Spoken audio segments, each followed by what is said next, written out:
The rain fell softly over the city streets, blurring the glow of the streetlights and making the night feel quieter than it really was. People hurried past each other, umbrellas bumping, voices muffled. On a corner near the old theater, a small coffee shop gave off a warm light that seemed to pull strangers toward it. Inside, the air was thick with the smell of fresh coffee and baked bread, and the sound of quiet chatter mixed with the hiss of the espresso machine. Keanu Reeves sat in the far corner, dressed simply in a worn black jacket and faded jeans. He had a paperback book in his hand, but his eyes weren't on the pages. He was watching the rain slide down the glass, his mind somewhere far away. He was known to the world, but here he was just another man, trying to be invisible. There was a gentleness in the way he looked around, as if he noticed details others missed: the trembling hands of the old man at the counter, counting coins, the waitress rubbing her tired eyes when she thought no one saw. Sandra Bullock entered, quietly, her hair damp from the rain. She wasn't wearing makeup, and her clothes were simple, but her presence drew a few curious glances. She noticed Keanu right away. There was no surprise between them, no rush to greet. They exchanged a look across the room, a silent understanding, as if they had agreed long ago that some moments should remain unspoken. Their eyes held for a second. Then Sandra ordered tea and sat at a table near the door. They didn't wave or smile. They didn't need to. Outside, a sudden movement caught Keanu's attention. Through the rain-smeared window, he saw a young man kneeling beside a woman who had collapsed on the wet pavement. People passed them without stopping, their faces turned away. Keanu closed his book, set it on the table, and was already walking to the door. Sandra watched him go. She didn't move right away. She studied the scene outside, how he knelt down, his hands gentle on the woman's shoulder, his voice calm, though she couldn't hear the words. She saw him take off his own jacket and wrap it around the shivering woman, ignoring the rain soaking his shirt. Then Sandra stood. She left her tea untouched and followed him outside. The woman on the ground was pale, her breaths uneven. The young man beside her was frantic, saying she had just collapsed. Keanu's voice was low but steady, telling him help was coming. Sandra crouched down on the other side and took the woman's hand, speaking softly, telling her to hold on.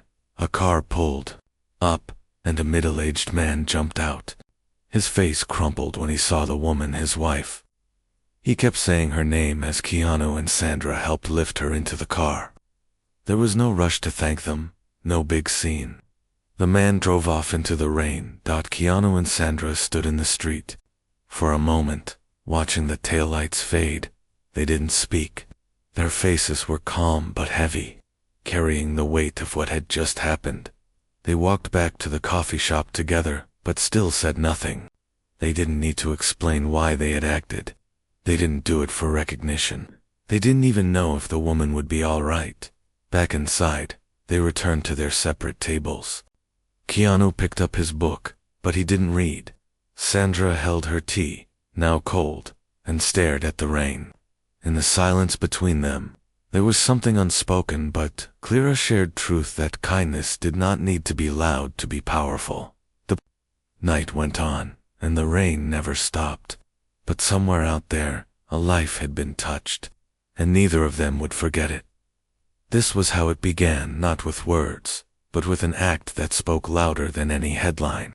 The next morning, the rain had cleared, leaving the streets smelling fresh, the kind of air that feels like it has been washed clean.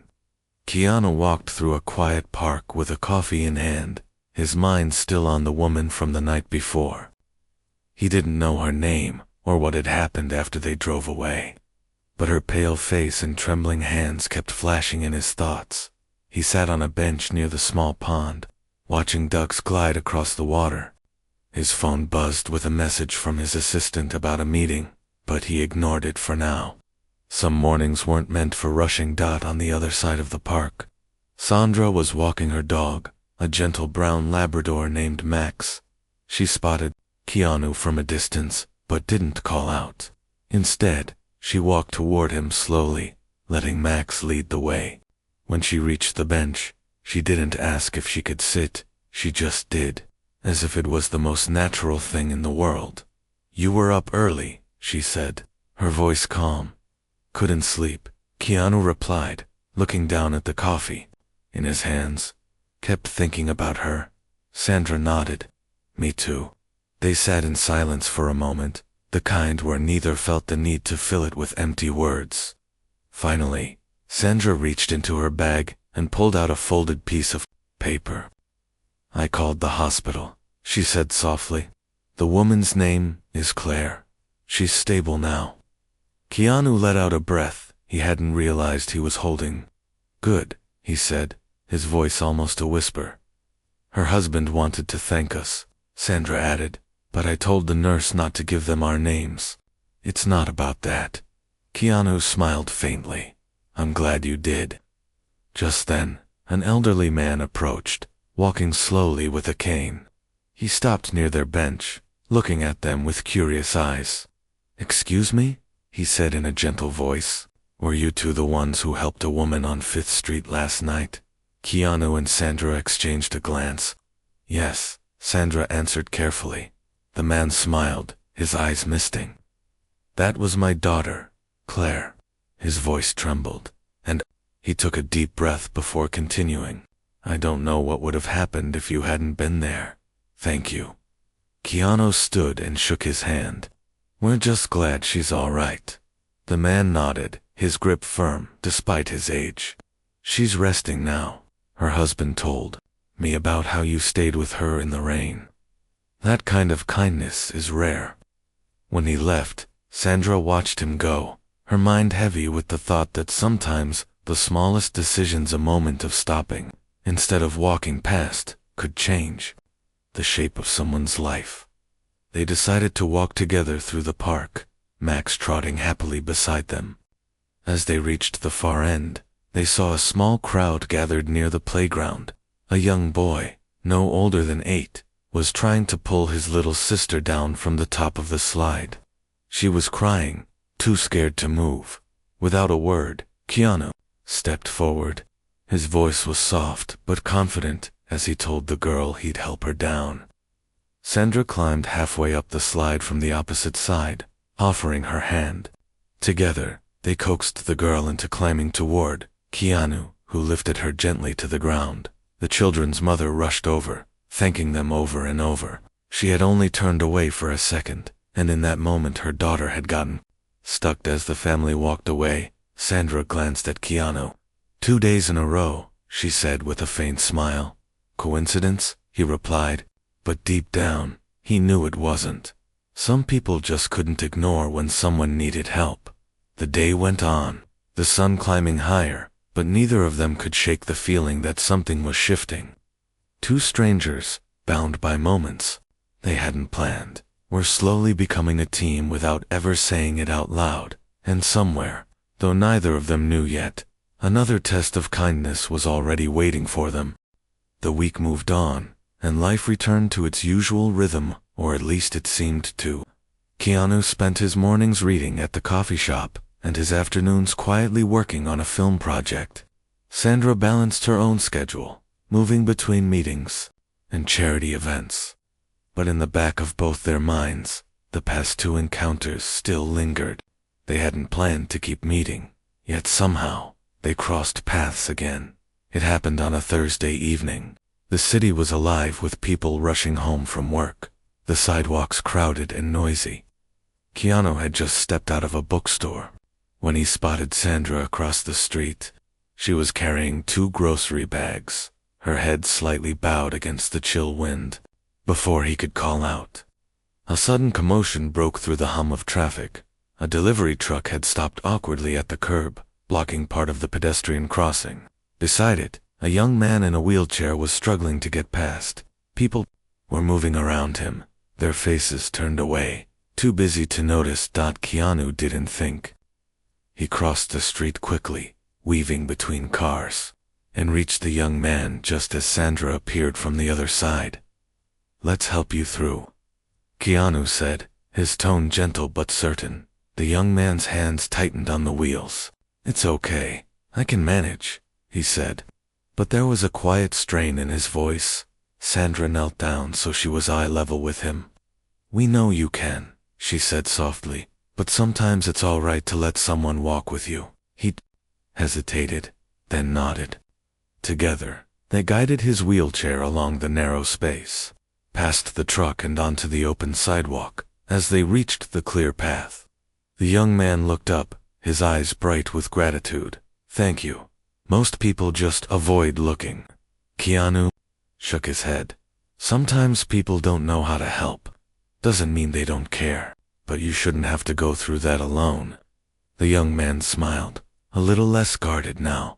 "My name's Liam," he said. "You two make a good team." After they said goodbye, Sandra and Keanu walked side by side for a while. "You?" "No," she said with a small laugh. "This is starting to feel less like chance, and more like the universe is throwing things in our path." "Maybe," Keanu replied. "Or maybe kindness is just easier to find when you're already looking for it." They stopped at a small outdoor cafe, the kind with tiny tables and warm string lights, over cups of tea and coffee. They shared little pieces of themselves, not the glamorous headlines the world knew, but the quiet truths. Keanu spoke about losing friends too soon, and how it had made him value the moments others might overlook. Sandra talked about the times she had felt completely alone, even in a crowded room, and how those moments had taught her to notice when someone else was silently struggling. As they talked, a middle-aged woman approached their table, holding a cardboard box. "Sorry to bother you," she said shyly, "but I'm selling cookies to raise money for my daughter's school trip. Most people just walk past me." Keanu didn't hesitate. "We'll take 3 boxes, he said, glancing at Sandra. 4? Sandra corrected with a grin. The woman's eyes widened. "That's more than I expected. Thank you so much." After she left, they placed the boxers on the table between them. "You realize we're going to have to eat all of these," Sandra said, pretending to be serious. Keanu smiled faintly. "I can live with that."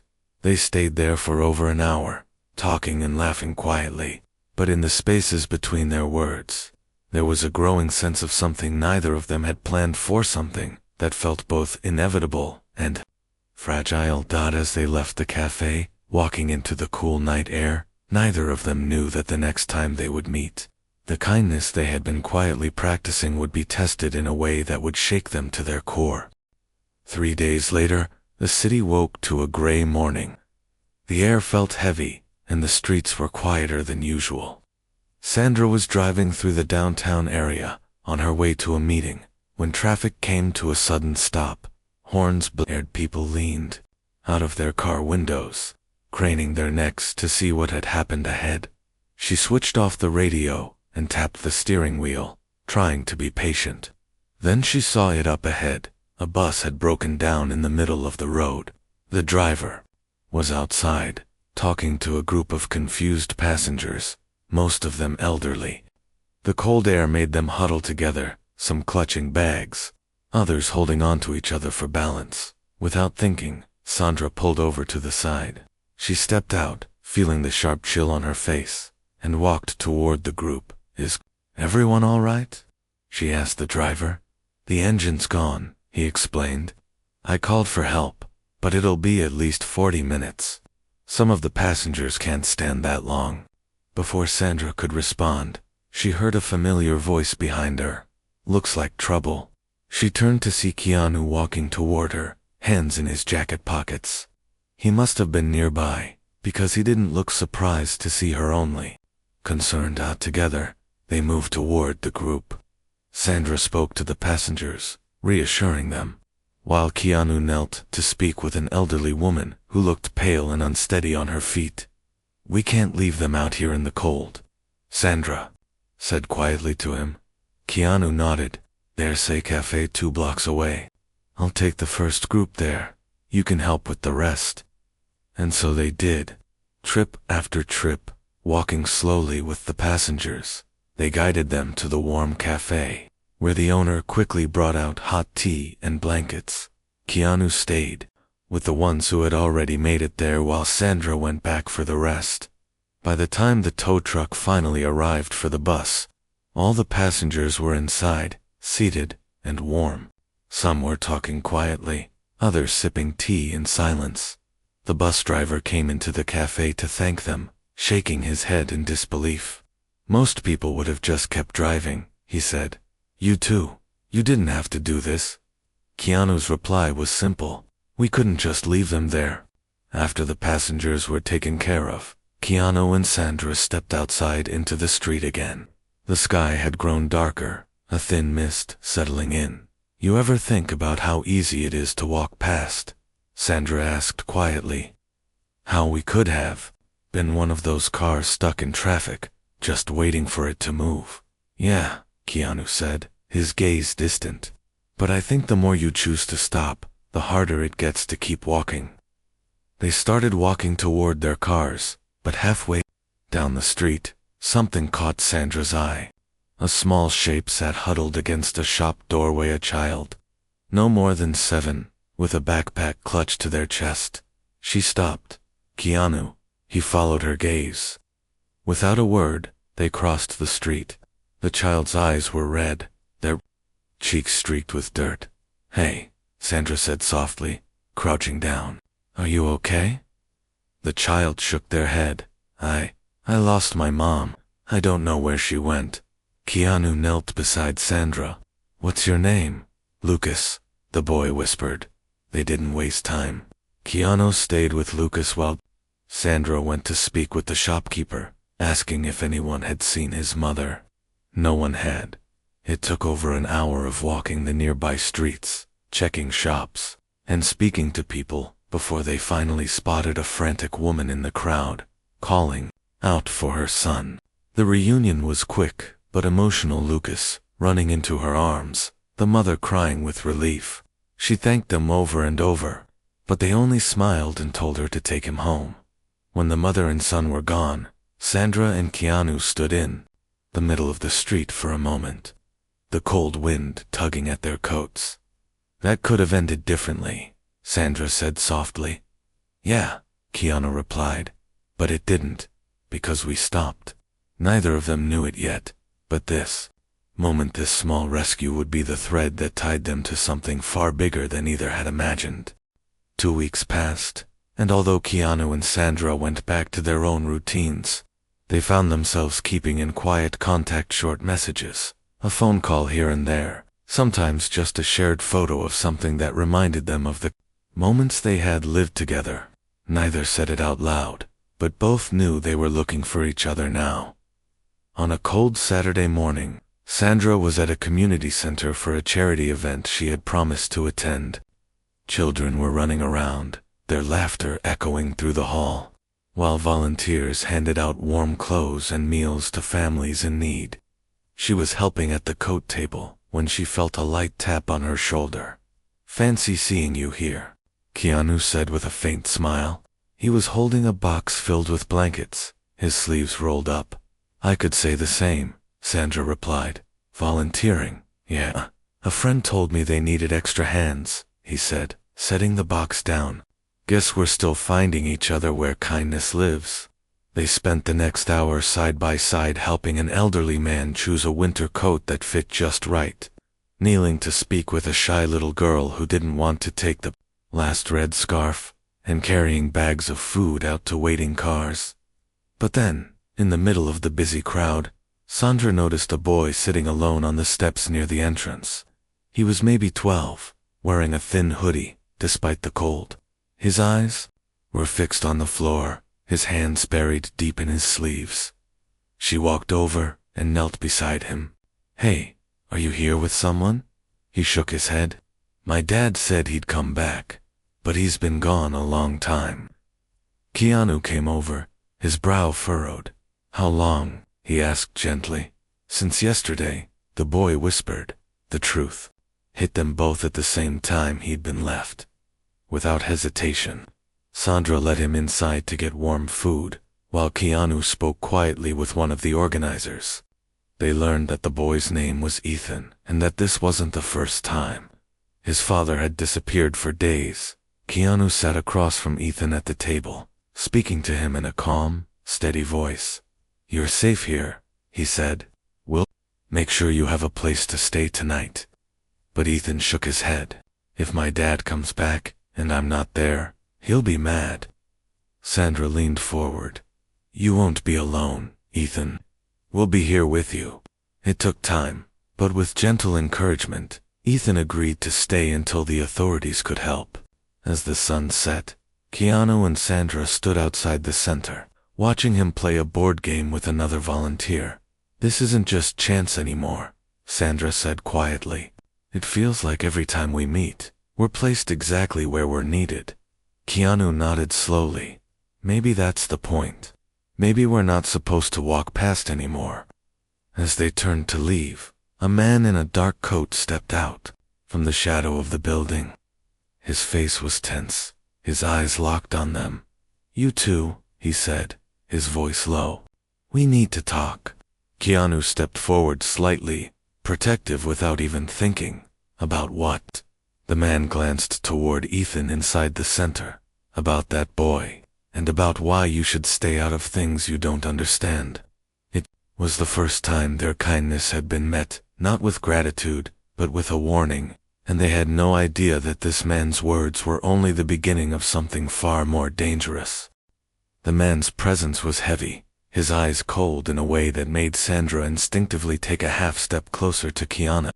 The sounds from inside the community center, laughter, voices, the clinking of dishes felt distant compared to the tension in the air outside. "You think you're helping," the man said, his voice calm but sharp. "But you're stepping into places you shouldn't." Keanu's tone was steady. "If a kid needs help, we're not going to walk away." The man's lips curved into something that wasn't quite a smile. "Then you'd better be ready for what comes with that." Without another word, he turned and walked down the street, disappearing into the evening shadows. Sandra exhaled slowly. "Who do you think he is?" "Someone who doesn't like seeing people interfere," Keanu replied, "but we're not backing off because of him." They went back inside to check on Ethan, making sure he was still safe. The boy seemed relaxed, laughing over the board game with another volunteer. But Keanu and Sandra exchanged a silent look. They knew they couldn't ignore the man's warning. Later that night, after the event ended, they offered to walk Ethan to the safe housing provided by the local shelter. The air was colder now, frost beginning to form on car roofs. Halfway there, they noticed a dark figure following them at a distance. Keanu slowed his pace, subtly putting himself between the boy and the street. Sandra's hand tightened around Ethan's. "It's okay," she whispered to him. "We're almost there." As they turned a corner, the figure stopped and stayed in the shadows. They reached the shelter, got Ethan inside, and spoke briefly with the staff to make sure he was in good hands. But as they stepped back out into the street, the man from earlier was waiting across the road. "Why are you so interested in this, kid?" he called out, his voice echoing off the brick walls. Keanu's single quotes, as reply was firm. "Because he's alone, and someone has to care." The man shook his head, almost like he was pitying them. "Then you'd better be ready to keep caring, because once you step into someone's life like that, you're in it for good, and not everyone will want you there." He walked away again, leaving more questions than answers. Over the next week, Keanu and Sandra found themselves thinking about Ethan constantly. They visited the shelter twice, bringing him books and snacks, sitting with him while he told them little pieces of his life. He never spoke badly about his father, but the way his voice went quiet when asked about home told them everything they needed to know. One evening, as they left the shelter, a staff member pulled them aside. "His father came by today," she said, lowering her voice. "It didn't go well. We had to ask him to leave. He was angry, very angry." Sandra felt a chill that had nothing to do with the weather. Angry at who? The staff member hesitated. "At Ethan, and at the two of you." Walking to their cars, neither spoke for a long time. The streetlights cast long shadows, and the city felt quieter than usual. Finally, Keanu broke the silence. We can step back if you want. Sandra shook her head. No. He needs people who won't disappear on him.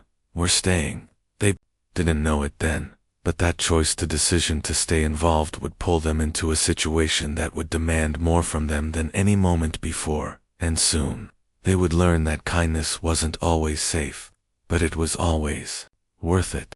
The winter air was sharper now, the streets filled with the sound of wind against empty shop windows. Keanu and Sandra had grown used to visiting Ethan, sometimes together, sometimes separately, but always showing up. The boy had started smiling more, talking more, even laughing without hesitation. It was the kind of change you only noticed when you remembered how quiet he had been in the beginning. But one night, everything shifted. Keanu arrived at the shelter, just after sunset, only to find the front door locked and the lights dim. He knocked, and a volunteer hurried to open it, her face pale. "He's gone," she whispered. Keanu's single quotes as heart sank. "Gone? What do you mean?" His father came. He told Ethan he had permission to take him. The staff tried to stop it, but Ethan didn't want a scene. He left with him. By the time Sandra arrived, Keanu was already pacing the sidewalk, his breath fogging in the cold. "We have to find him," he said immediately. They started searching the streets, checking the parks, the alleys, the few places they knew his father might take him. Hours passed, the city growing darker and quieter, but they didn't stop. Finally, they spotted a shadow of a man leading a small, hunched figure through a back street. Keanu and Sandra approached quickly, calling out, "Ethan!" The boy turned, eyes wide, but his father's grip tightened on his arm. "Stay out of this," the man snapped. Sandra stepped forward, her voice steady but firm. "He doesn't want to go with you, and you don't have the right to force him. He's my son," the man growled. "You think you can just take him from me?" Keanu's voice was calm, but there was steel underneath. "We're not taking him. We're making sure he's safe." Ethan looked between them, his small hands trembling. I don't want to go," he said finally, his voice breaking. That was enough. Sandra moved closer, placing herself between Ethan and his father. The man's face twisted in frustration, but before he could speak again, a police car turned into the street. Someone at the shelter must have called. The officers spoke briefly with everyone, taking statements. It became clear quickly that Ethan's father had no stable home, no plan, and a history that made it unsafe for the boy to be in his care. They told him he would have to leave, and after a tense moment, he did, disappearing into the night without looking back. Ethan stood there, shivering in the cold, unsure what to do. "Come on," Keanu said softly, kneeling to meet his eyes. "We'll walk you back to the shelter." As they walked, Ethan's voice was quiet. "Why do you keep helping me? You don't even know me." Keanu looked at him with a small smile. "You don't have to know someone to care about them," Sandra added. "Sometimes, people come into your life to show you you're not alone. We're not going anywhere." Back at the shelter, the staff promised to place Ethan with a foster family who could give him stability. Before they left, Ethan hugged both of them tightly, his arms fierce around their shoulders. Over the next months, they visited him often. They saw him grow more confident, more secure, his laughter brighter each time. And through it all, Keanu and Sandra never spoke much about what had happened. They didn't need to. One spring afternoon, they found themselves back at the coffee shop where it had all started. The rain had returned, streaking the windows, blurring the lights outside. They sat in their usual separate seats, exchanging quiet glances. No words were needed, because they both knew the truth. Now kindness didn't have to be loud. It didn't have to be planned. It just had to be real, and it had to show up, again and again, even when it wasn't easy. And sometimes, that quiet kind of kindness could change more than just a day. It could change a life.